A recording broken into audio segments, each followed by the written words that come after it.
পল্টু কত গ্রাম আর শহরের মধ্যে পার্থক্য কি? স্যার, গ্রাম আর শহরের মধ্যে তফাৎ শুনবেন। তফাৎ হলো এটাই, গ্রামে কুত্তা পথে ঘাটে ঘুরে বেড়ায় আর গরু ঘরের ভিতরে সুন্দর করে লালন পালন করা হয়। আর শহরত কুত্তাক লালন পালন করা হয় খুব যত্নে, বুকের ভিতর তোষকের উপর সব করে লালন পালন করা হয়। আর গরু পথে ঘাটে ঘুরে বেড়ায়। এর মানে গ্রামে অশিক্ষিত লোক গরু চড়ায় আর শহরে শিক্ষিত লোক কুত্তা চড়ায়, বুঝছেন? আর হলো অনাথ আশ্রমে গরিবের শৈলপল পাওয়া যায় আর শহরে বড় লোকের বাপ মা পাওয়া যায় বৃদ্ধাশ্রমে।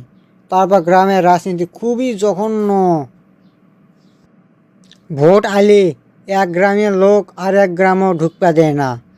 টাকা সরাসরি, যায় 300 টাকা দিবি ওটাও নিবি, যায় 500 টাকা দিবি ওটাও নিবি, যায় 1000 টাকা দিবি ওটাও নিবি। সবাইকে ওয়াদা দিবি ভোট দিমো ভাই ভোট দিমো, কিন্তু যাই বেশি টাকা দিবি তাকে ভোট দিবি।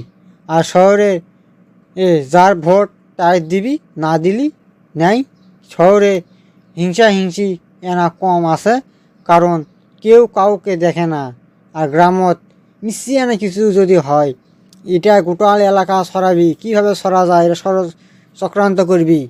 আর গ্রামত লোকের কাছে কাম কম, এরা সারাদিন কাজ করে সন্ধ্যার পর বাজার শাক বিড়ি খাবি।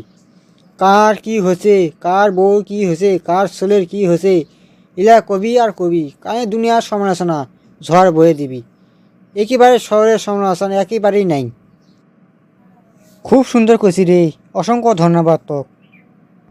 দর্শক বন্ধুরা, ভিডিওটা তোমাকে কেমন লাগলো ভাই অবশ্যই কমেন্ট করে জানাবেন এবং পরবর্তী ভিডিওর জন্য চ্যানেলটি অবশ্যই সাবস্ক্রাইব করবেন।